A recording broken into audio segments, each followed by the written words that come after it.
Al-24, late night news streaming from the capital Algiers, and coming up next, now news program.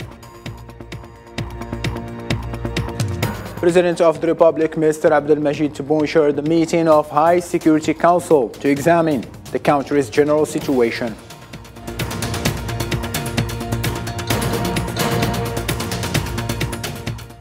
During a public debate at the UN Security Council, the illegal actions taken by the Zionist occupier against the Palestinian people were at the top of the list, with Algeria reiterating its unwavering support to the Palestinian cause.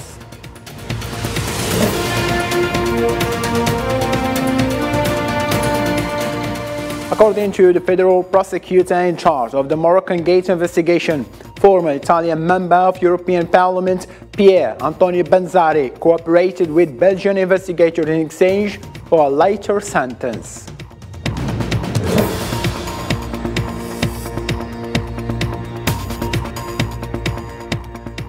In Ukraine-Russia battle, Ukraine's interior minister was among at least 15 people killed on Wednesday morning when a helicopter crashed near a nursery outside Kiev.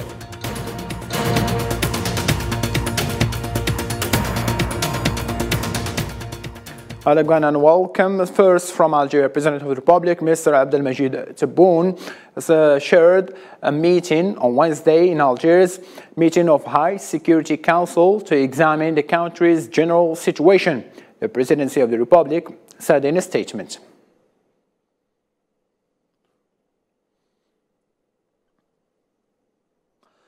In a speech delivered today during the open debate of the Security Council on the situation in the Middle East, the permanent representative of Algeria to the United Nations, Ambassador Nadir Al-Arbawi, expressed Algeria's rejection of punitive measures approved by the occupying power against Palestinians. لقد سبق وأن دعا سيادة رئيس الجمهورية السيد عبد المجيد تبون المجتمع الدولي. The President of the Republic, Mr. Abdelmajid Tebboune, had previously called on the international community and the Security Council in particular in a letter addressed to the Secretary General of the United Nations regarding the violations of the sanctity of Al-Aqsa Mosque to assume its responsibilities in order to put an end to these ongoing criminal practices and provide the necessary protection for the Palestinian people and their sanctities, especially the occupied city of Jerusalem, which is exposed on a daily basis, and in light of the terrible international silence to practices and violations by the occupation aimed at changing its demographic nature and obliterating its Arab, Islamic and Christian identity, which may lead, therefore, to undermining efforts to resume negotiations. كما تواصل الجزائر دعمها الثابت لتوجه دولة فلسطين. Algeria continues its unwavering support for the State of Palestine's efforts to obtain full membership in the United Nations, in addition to its support for General Assembly Resolution 77-247, through which it requested an advisory opinion from the International Court of Justice on the legal implications resulting from the occupation's violation of the right of the Palestinian people to self-determination. In same line of thought, the situation in Palestine, in particular the illegal measures taken against Palestinian people by the Zionist occupier, was high on the agenda Wednesday during a public debate on the UN Security Council. During the meeting, several member states voiced their concern over illegal punitive Zionist measures taken against Palestinian people. Ambassador to the UN Riyad Mansour said that an end must be put to illegal unilateral measures, stressing that peace was still possible. The first step towards upholding these principles and addressing their breach is to put an end to the illegal unilateral measures, notably in Jerusalem, including those aiming to undermine the historic status quo and the Hashemite custodianship. Mr. President, peace is still possible. Less probable every single day, but still possible. Whatever leverage you have, whatever tools are at your disposal, whatever influence you enjoy, they must be used now, or it will no longer matter later.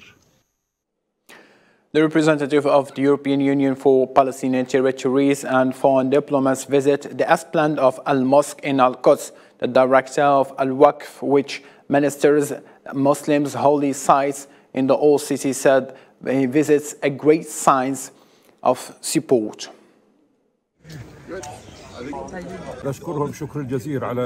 We thank them for this visit to Al-Aqsa and hope that such visits will happen again. We will stay in touch to follow everything that happens in the Al-Aqsa Mosque. The proceeding of the 60th Congress of Polisario Front, which was initially due to wind up on Tuesday in Dakhla in the Sahrawi refugee camp, have been extended by 2 days until January 17. According to the presidency of the Congress, some 2,000 delegates and 300 personalities from Africa, Latin America, Europe, as well as Asia are taking part in this 60th Congress of Polisario Fronts, named after Shaheed Mohammed Khaddad Al-Habib and placed under the slogan intensifying the struggle to oust the occupier and achieve sovereignty.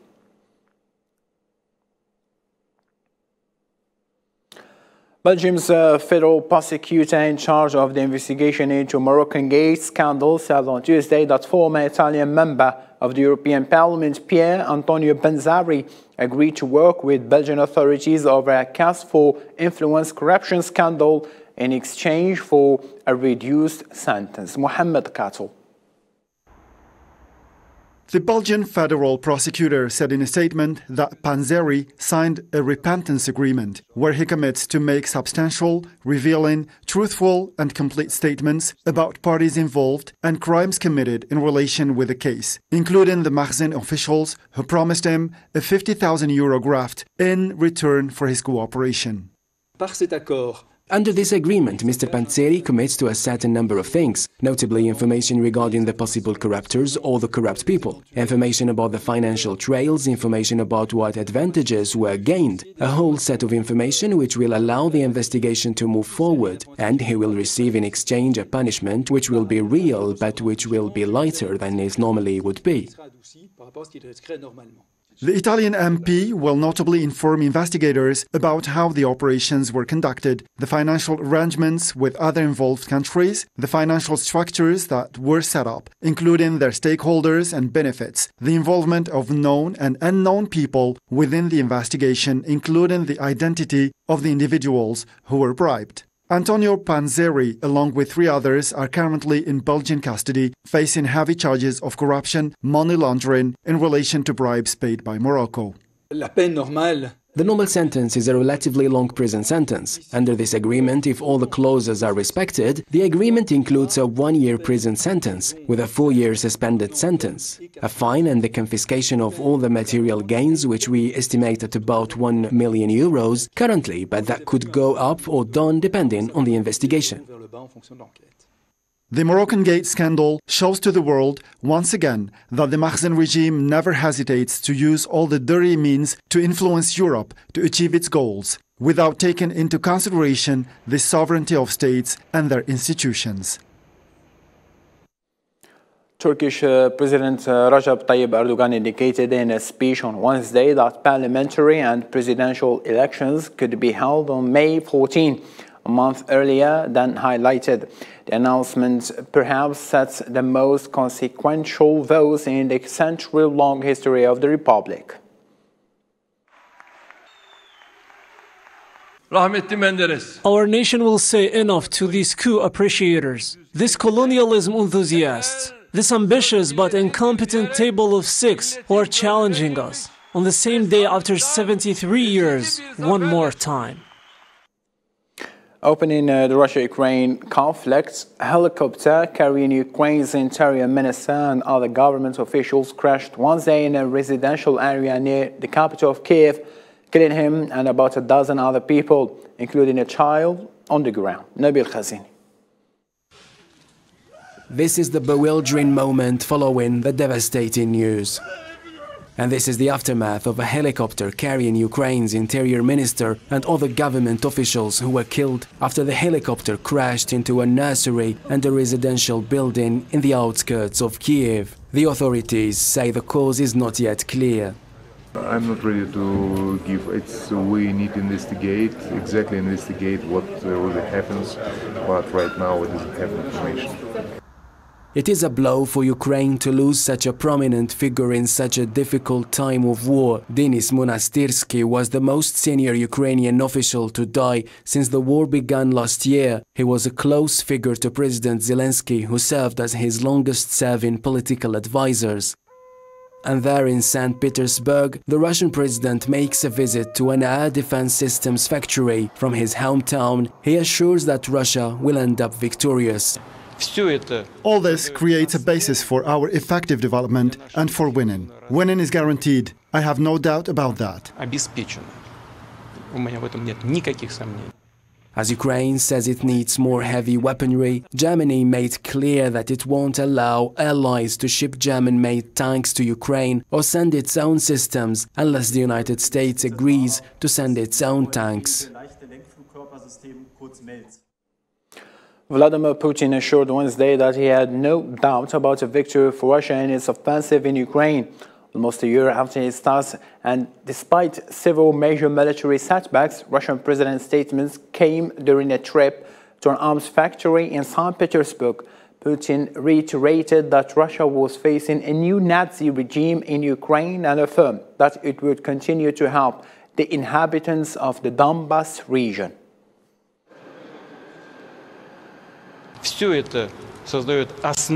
In total, our defense industry produces, year after year, about the same amount of air defense missile for various purposes per year as all the military industrial companies around the world. Our production is comparable to global production. Therefore, we have something to build on.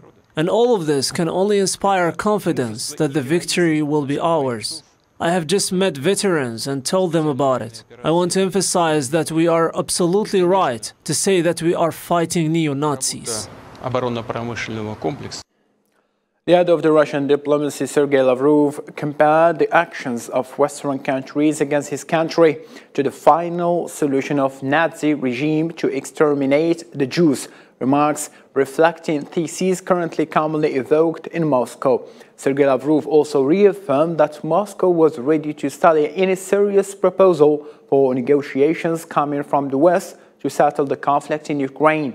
This comes during a Russian Foreign Minister Sergei Lavrov's annual press conference in Moscow.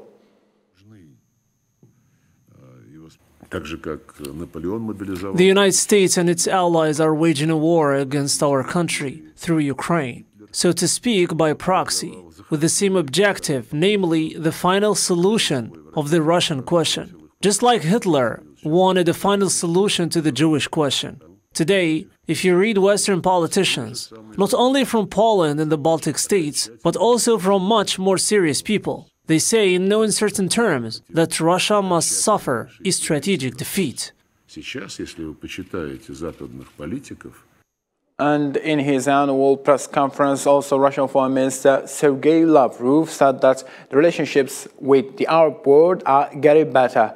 The Russian top diplomat added that Moscow was building its relations with the Arab world following the imposition of Western sanctions.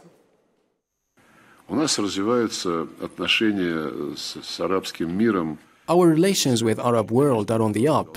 Of course, first of all, in trade economic relations, we should take into consideration illegal sanctions and the agony we witnessed from those who manage international financial system. We build new supply chains which are protected from those colonizers, switch the payments in national currencies more often. UN Secretary General Antonio Guterres delivered a message on the second day of the elite gathering of world leaders and corporate executives in the Swiss ski resort of Davos. He called on business leaders gathered at the World Economic Forum in Davos to follow the principles outlined by an expert group to make credible, accountable net zero pledges.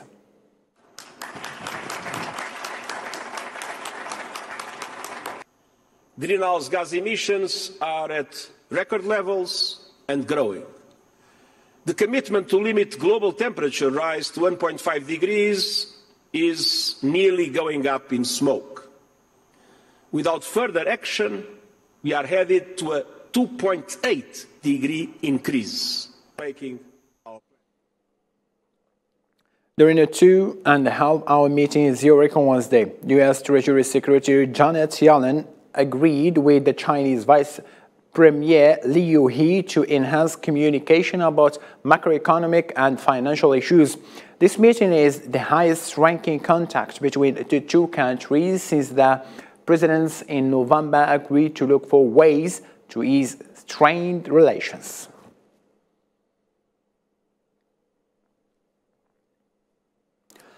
Spokesman of the French government, Olivier Véran, described as unacceptable the threats of National Federation of Mines and Energy CGT of targeted power cuts against elected officials in favor of pension reform. This came as the General Secretary of CGT, Philippe Martinez, suggested to the electricians in the fight against reform to cut electricity of what he called the beautiful properties in France. En tout cas, c'est proprement inacceptable. It is completely unacceptable. The democratically elected National Assembly is intended to assume its role of legislator, whatever its convictions and opinions. And democracy means respecting our institutions and therefore respecting those who, elected by the people, have a duty towards the people. So everything related to pressure, threats, insults, whether on social networks or in real life, or even actions targeting the integrity of the functioning of a parliamentary work are unacceptable in a democracy. In UK now, ambulance workers are to join nurses in taking strike action on 6 February in England and Wales in what will be the biggest National Health Service walkout. Miriam Zia. Strikes continue in England. Thousands of nurses walked out again in a tense dispute with the government over pay and working conditions. Nurses in England and Wales were already due to strike on 6 February, but the GMB union announced on Wednesday that it would also call more than 10,000 different workers to strike on the same day. The first joint strike action on 6 February will seriously affect hospitals and services in England and Wales. Everything's continued to increase except for our pay. Our working conditions have not changed. In fact, they've got worse. And it's just becoming more and more of a struggle. More nurses are using food banks, they're working extra shifts, they're doing extra agency work just to cover their basic bills. However, the government says the demands are unaffordable and would cripple other critical services if honoured. UK opposition leader Keir Starmer urged Prime Minister Rishi Sunak to apologise for the lethal chaos in Britain's healthcare system. Mr. Speaker, over the 40 minutes or so that these sessions tend to last, 700 people will call an ambulance. 2 will be reporting a heart attack. 4 will be reporting a stroke. But instead of the rapid help they need, many will wait and wait and wait. So if he won't answer any questions, will he at least apologise for the lethal chaos under his watch? The National Health Service is said to be facing its worst crisis since its creation, and that is due to a multitude of factors. And the soaring cost of living has not only left health workers locked in a dispute with the National Health Service, but also patients in serious need of care in perplexity. Italian Foreign Minister Antonio Tajani said that his country is prepared to allow more migrants coming from Tunisia to reach its shores legally in exchange for greater efforts to cut irregular migration from the North African neighbour. Tajani made the statement during the first visit to Tunisia since a far-right government came to power in Italy.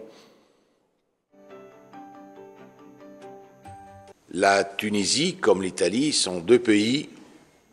Tunisia and Italy are 2 countries which suffer from illegal migration. This is why we should find appropriate solutions, share strategies and increase investment in Africa. We must look at Africa with an African eye and not with a European one. Italy is ready to allow in more legal migrants coming from Tunisia. They can come and work with us in the fields of agriculture and industry to curb illegal migration and boost legal one.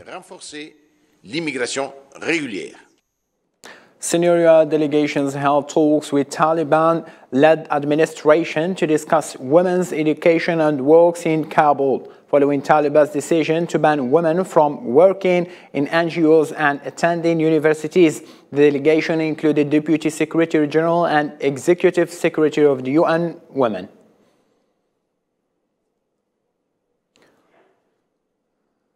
A protest march against the East African force deployed in Eastern Democratic Republic of Congo violently dispersed. Even journalists were targeted by police on Wednesday in Goma, capital of North Kivu. Several thousand soldiers from Kenya and Burundi have recently been deployed to reinforce the Congolese army and the United Nations to fight against armed groups in Eastern Republic of Congo.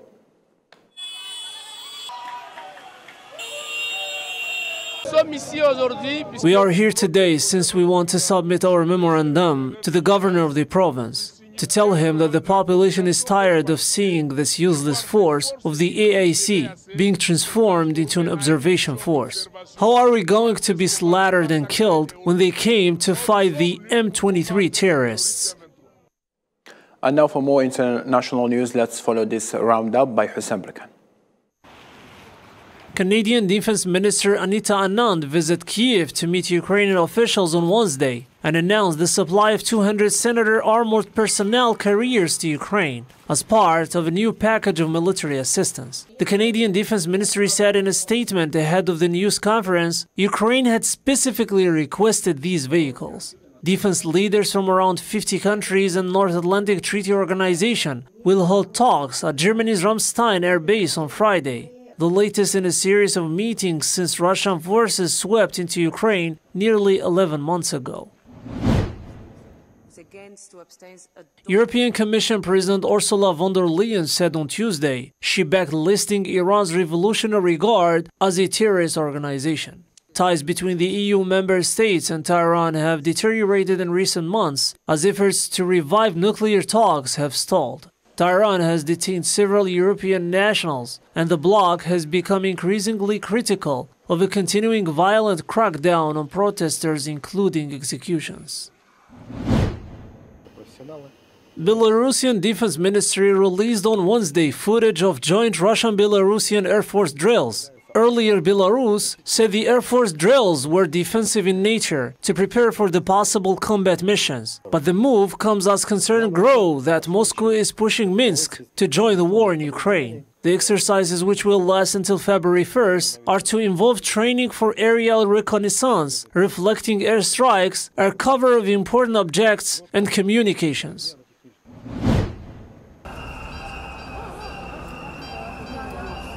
Thousands of health workers protest in Madrid on Wednesday to demand better working conditions and more time to attend to their patients. Health workers staged a protest in Gran Via Street, laying on ground, and then marched through the main avenue of Spanish capital to denounce what they say is the destruction of the public health system by the conservative regional government. Dressed in white coats and banging drums, many chanted public health in front of the regional government headquarters.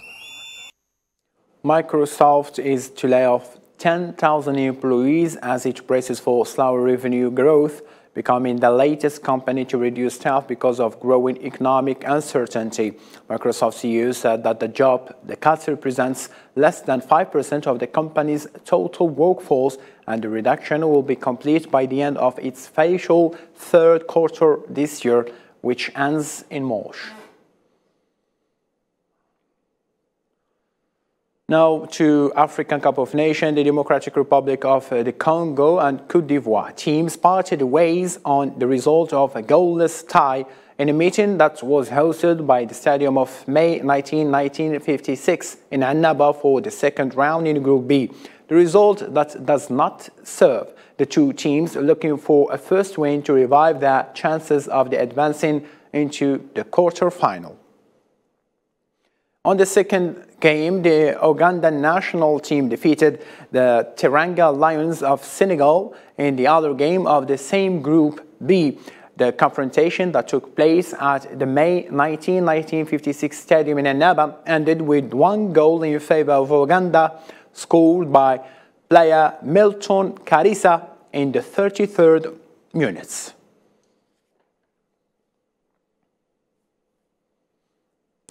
Ladies and gentlemen, thank you so much for being with us. For more updates, you can follow our social media platform. And for now, all I can say, good night.